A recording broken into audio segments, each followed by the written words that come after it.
Now, over the summer, we're going to hear some of the stories, the parables of Jesus, but we're also going to take some time with Paul, one of the great followers of Jesus, someone who came to know Jesus after the earthly life of Jesus, after the resurrection, when Jesus could no longer be seen, but his presence could be felt.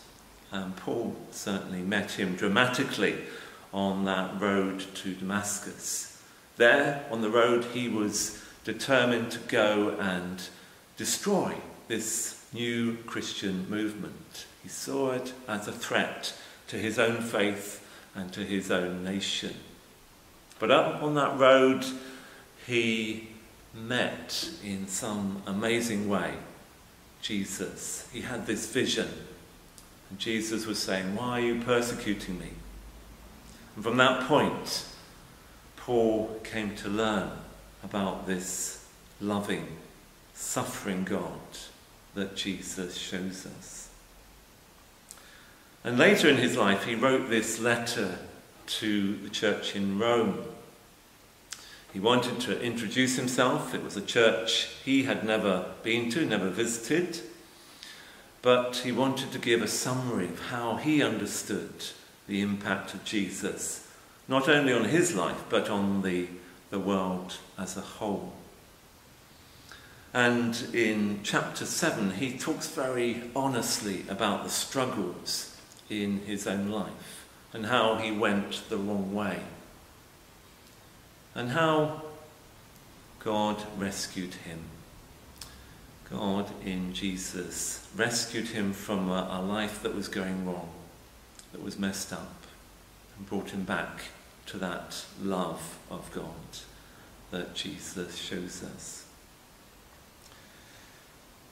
Paul eventually did end up in Rome, and he, together with Peter, gave their lives as they remained faithful to their Lord in the face of huge persecution from a mad emperor, Emperor Nero.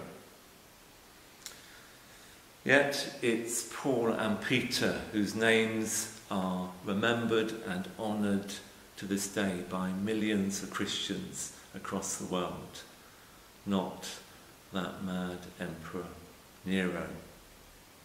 Paul's journey had hard times, but he had discovered that the love of God was stronger than all else. And so after chapter 7, where he talks about the struggle and the mess in his life, in chapter 8 he talks about how God rescues us through Jesus and through the gift of the Spirit. And Angus is going to read this to us now from Romans chapter 8. Romans chapter 8, verses 1 to 8. With the arrival of Jesus, the Messiah, that fateful dilemma is resolved. Those who enter into Christ's being here for us no longer have to live under a continuous, low-lying black cloud. A new power is in operation. The Spirit of life in Christ, like a strong wind, has magnificently cleared the air, freeing you from a fated lifetime of brutal tyranny at the hands of sin and death. God went for the jugular when he sent his own Son. He didn't deal with the problem as something remote and unimportant. In his Son, Jesus, he personally took on the human condition, entered the disordered mess of struggling humanity in order to set it right once and for all. The law code, weakened as it always was by fractured human nature, could never have done that. The law always ended up being used as a band-aid on sin, instead of a deep healing of it. And now, what the law code asked for, but we couldn't deliver, is accomplished as we, instead of redoubling our own efforts, simply embrace what the Spirit is doing of us.